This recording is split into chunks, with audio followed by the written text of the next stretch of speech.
Então, irmãos, por exemplo, nos últimos anos, nós temos visto uma demanda muito grande de gabinetes pastorais recebendo vamos chamar de upgrade, né? Recebendo esse acréscimo de ferramentas, esse acréscimo de técnicas e métodos oriundos da psicologia ou até mesmo da psicanálise. Diversos pastores têm buscado se especializar nestas áreas exatamente por causa da demanda que tem se surgido. Eu vou fazer uma pergunta, por exemplo, quais são os riscos dessas transformações? Quais são os riscos dessas buscas pastorais por esses métodos e por essas ferramentas no auxílio do aconselhamento pastoral? Vocês acreditam que existe algum risco? O que poderia dar de errado dentro do gabinete pastoral, por exemplo, se o pastor decidir usar de uma maneira muito mais frequente esses métodos, essas circunstâncias? Querer humanizar tudo, né? Então, assim, tem que ter o equilíbrio. Ter o ponto de equilíbrio, você tem que ter um discernimento, né? Aí a pessoa levar tudo para as teorias humanísticas também. Seria o oposto, né? A questão de espiritualizar tudo e depois o oposto, a questão de humanizar tudo, né? Não teria o bom senso aí. Então, olha bem, o que tem levado, por exemplo, pastores a buscar recursos na psicologia, né? Por exemplo, as mudanças, como eu falei, entre os últimos anos, principalmente de 30 a 40 anos para cá, nós temos tido uma mudança muito radical na igreja, né? Quem é um cristão mais antigo aí vai saber muito bem o que estou falando. A igreja não tem o mesmo padrão de quando nós nos convertemos, a igreja não tem mais o mesmo padrão comportamental, estrutural de que tínhamos há 30, 40 anos atrás, há 20 anos atrás, por exemplo, quando eu me converti. Então, por quê? Porque a política mudou, a sociedade mudou, a família mudou. Principalmente a partir desse século XX, nós temos aí uma estrutura muito diferente social do que nós temos hoje. Então nós temos aí esse grande paradoxo, né? Porque nós temos a Bíblia Sagrada, nós temos a Palavra de Deus, que nos orienta e que é, como eu falei, o nosso principal pilar, mas nós temos estruturas sociais que também precisam ser correspondidas, né? Melhor dizendo assim, não adaptadas, né?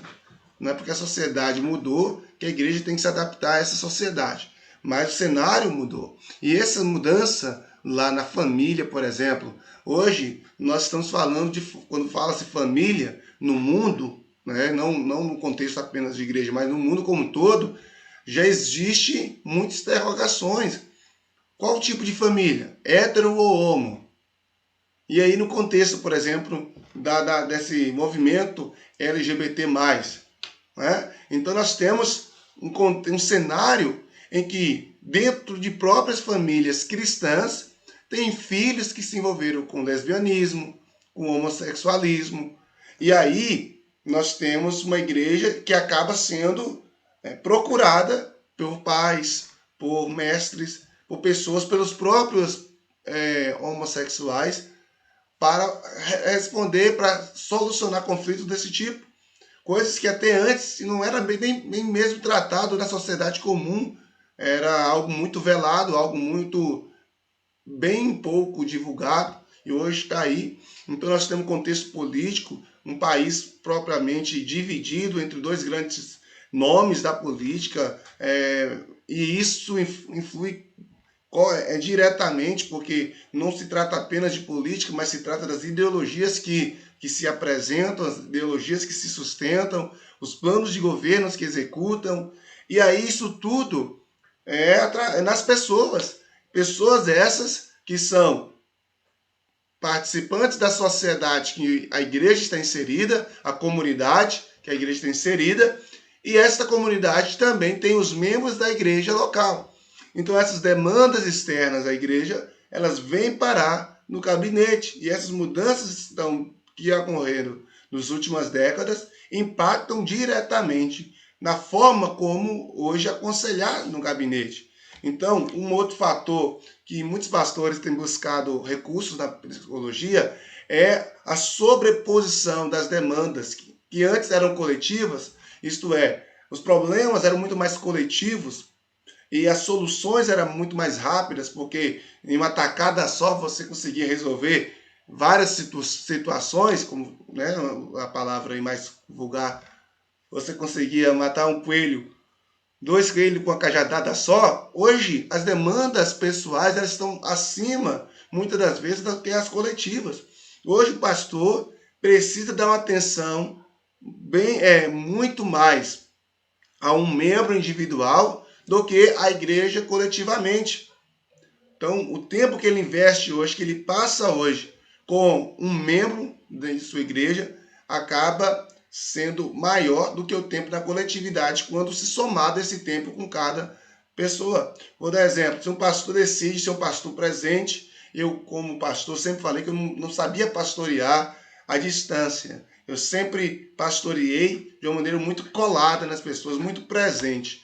E isso geralmente vai trazer um desgaste energético muito grande e outros fatores. Então, por que isso que tem acontecido? Porque as pessoas hoje elas estão muito mais egoístas, né? Muito mais pensando em si, e então ela quer resolver o seu problema do que propriamente o problema do coletivo. Então essa estrutura familiar, que já não se encontra mais como antes, acaba respingando nas ovelhas, e aí as ovelhas trazem isso para o gabinete.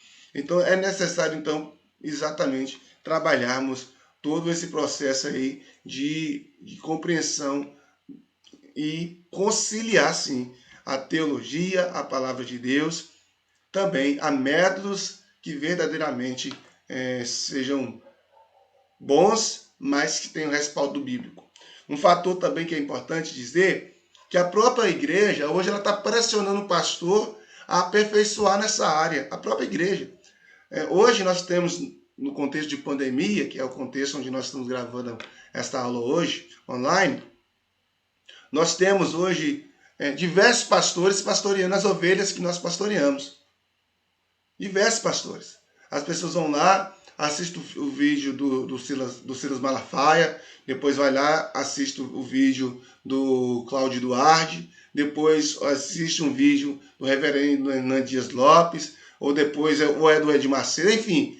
E existe, então, um nível de comparação muito grande entre o líder que se apresenta pelas telinhas, o pastor, o pregador, o conferencista, com aquele líder que está nos assistindo diariamente.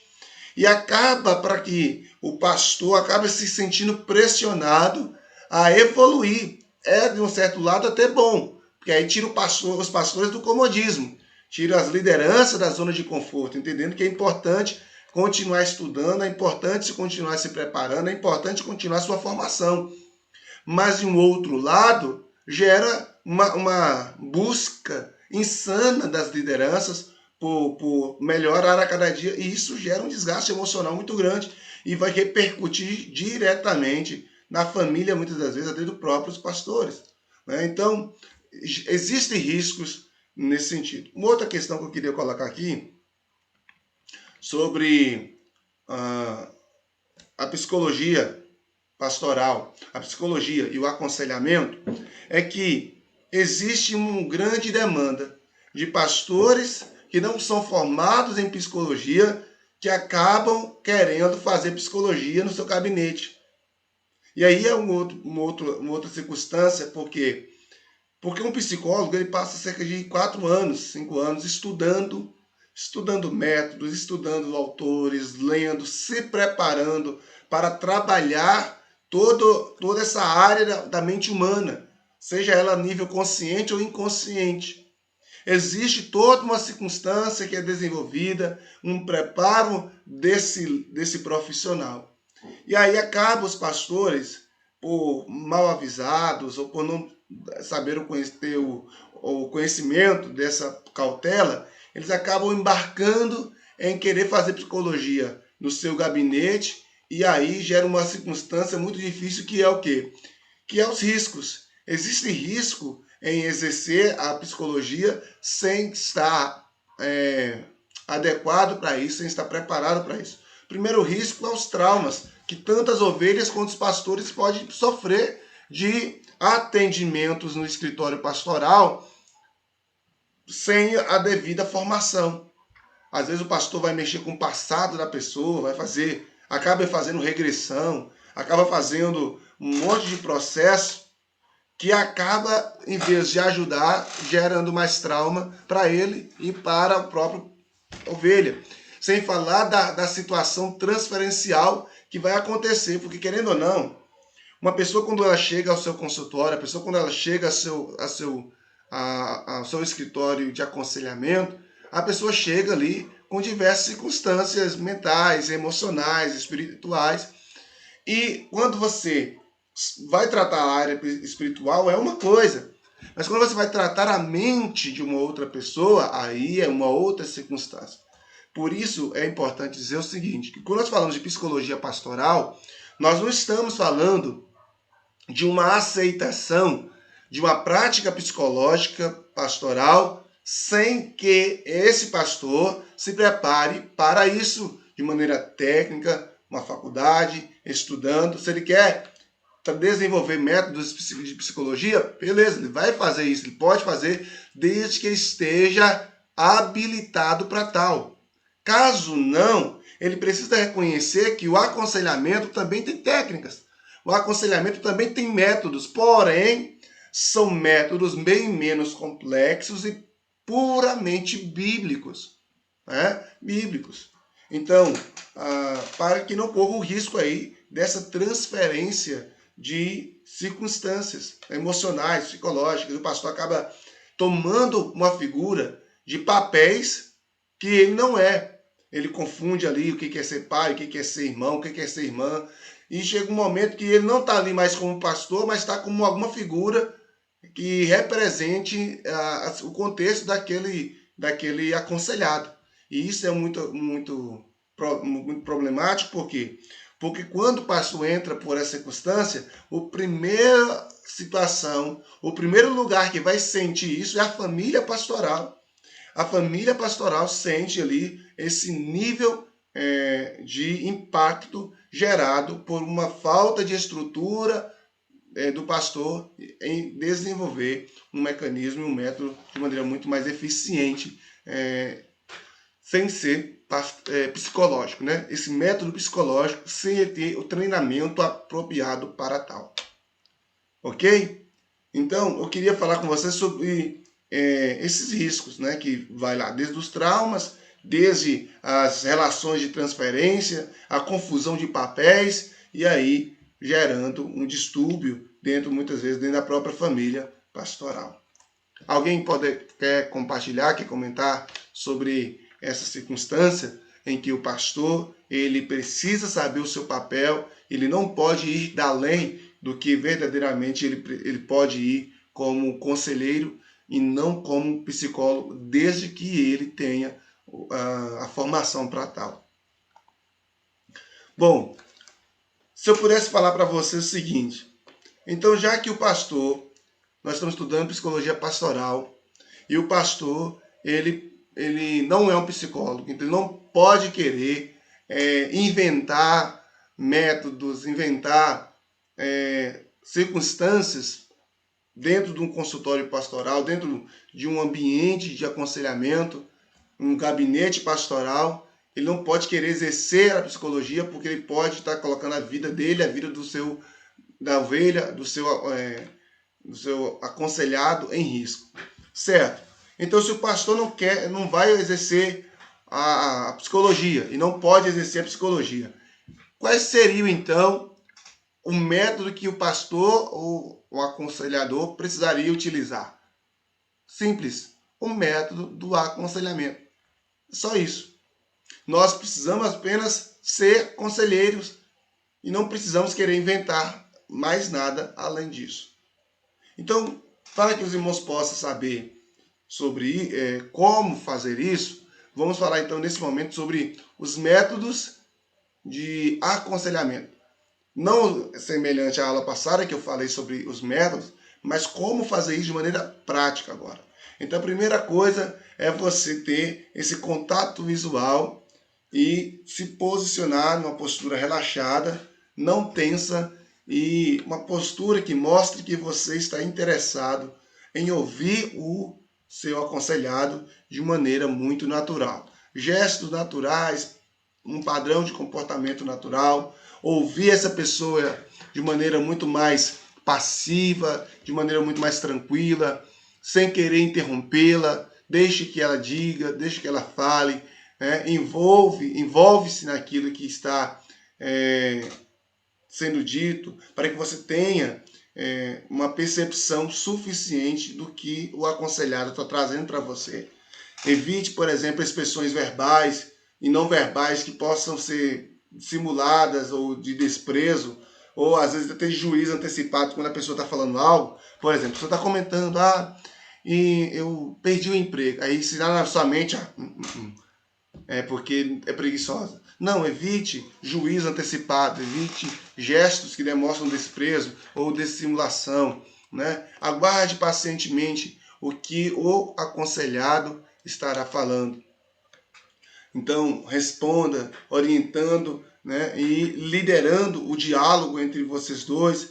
Então, você precisa refletir juntamente com ele qual a melhor maneira de solucionar aquilo que está sendo proposto, aquilo que foi colocado, a dor, confrontar possíveis comportamentos que o aconselhado possa narrar e que esses comportamentos acabam sendo divergentes da Bíblia Sagrada.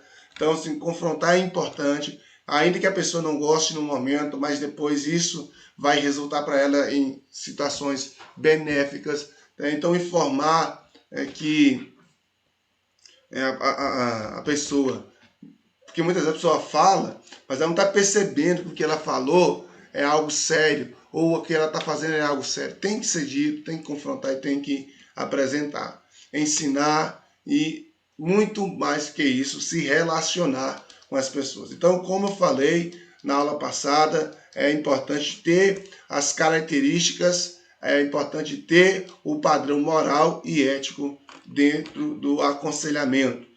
E outra coisa, não existe fórmula mágica para aconselhamento.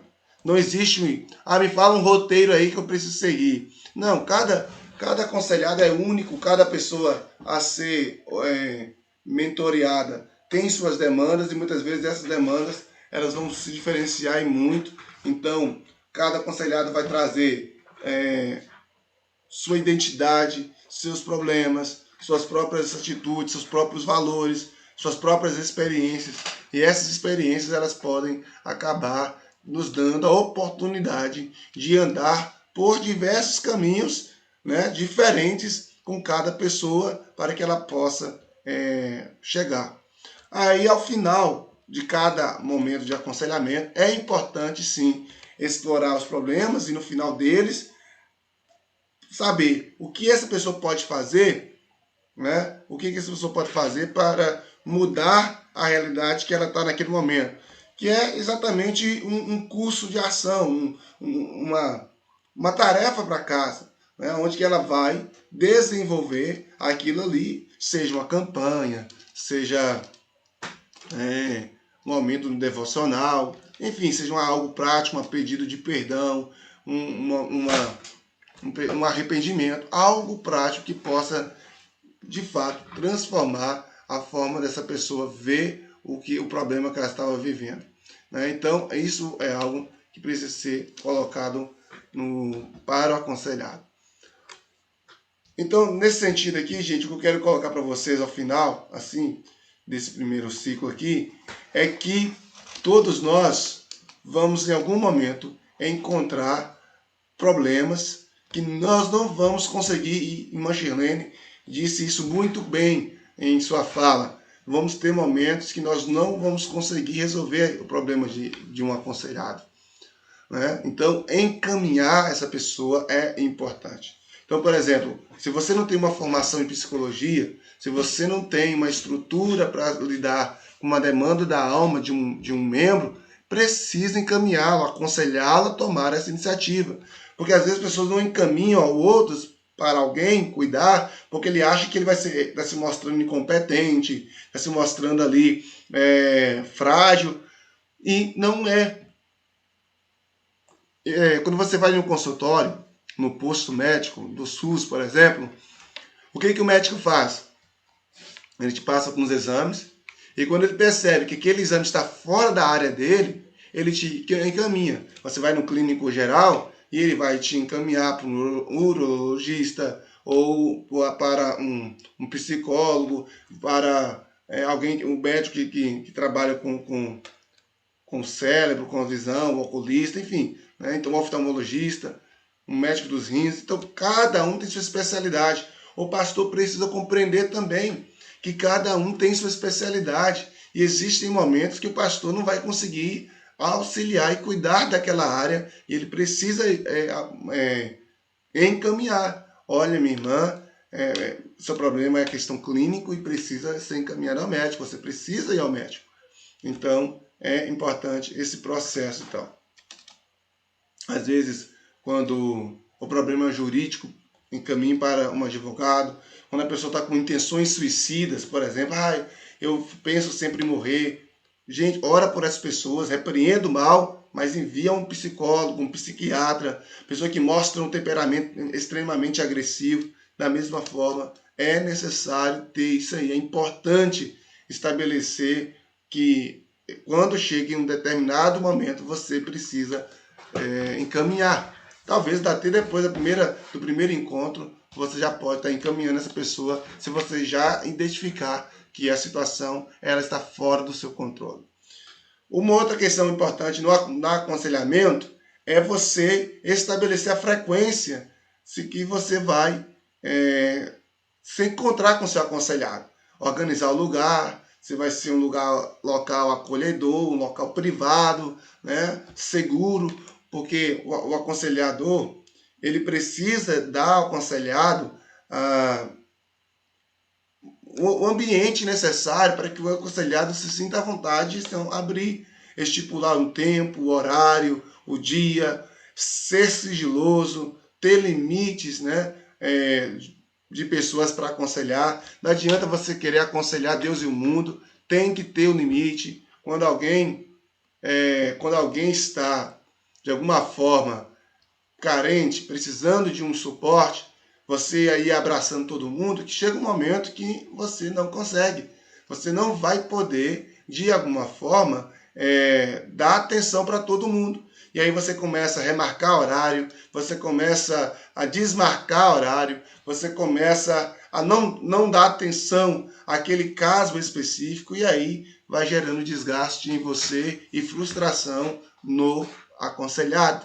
Então é importante isso, ter esse termo de compreensão e ter um termo de consentimento, né? O aconselhado precisa, se o pastor, o conselheiro, por mais que pareça muito formal, mas o conselheiro precisa se precaver, sabe? De poder tomar nota se o aconselhado realmente está consentindo em abrir, em falar, em divulgar aquilo que para ele é tão privado. Então, nós precisamos compreender isso. Um outro fator que é importante, quando a gente cria um ambiente de aconselhamento, é que você anda com uma pessoa por um tempo, mas você precisa, é importante isso, gente, tomar nota, né? Tomar nota da evolução daquele aconselhado. Pessoas que às vezes têm dificuldade de guardar, a gente tem que tratar os membros da igreja, o aconselhado, de uma maneira muito responsável. E isso requer, se você tomar nota, você se organizar para poder trabalhar isso de maneira sequencial, sem perder o que foi dito na última sessão, no último momento de conversa. Tá? Outro fator que é importante, que é o sigilo. a confidência tem que ser absoluta. Não pode, em hipótese alguma, aquilo que o aconselhado falar com você, você de alguma forma depois espalhar, falar para outras pessoas ou comentar. Isso é totalmente inaceitável, né? Então, temos que ter essa postura. A postura do toque, como eu falei, existe o toque sinestésico, que às vezes quando a pessoa está chorando demais, quando a pessoa não está conseguindo se conter, existe um toque que é respeitoso, às vezes no braço ou no ombro, enfim, algo que a pessoa, ao ser tocada, ela possa tomar aquela questão e voltar a si. Mas precisa muito mais ter o cuidado para que esse toque não seja um toque sem o pudor necessário, principalmente ao sexo oposto, principalmente com pessoas que estão frágeis emocionalmente na área do casamento. Então temos que ter muito cuidado nisso, né, para que não possa gerar pensamentos dúbios, né, pensamentos que não pode haver dentro de um contexto de mentoria e aconselhamento. Bom, tem um momento nós falamos sobre o contexto, né, da psicologia dentro da questão pastoral, os riscos que tem o pastor em estar lidando com o conselheiro, com o aconselhado de uma maneira psicológica, fazendo um papel de psicólogo sem ter a formação naquilo, os riscos que é tanto para ele quanto para o aconselhado. Agora eu vou estar falando com vocês sobre outra temática, mas antes eu queria responder alguma pergunta, caso vocês tiverem, fiquem na liberdade aí para perguntar. Alguém?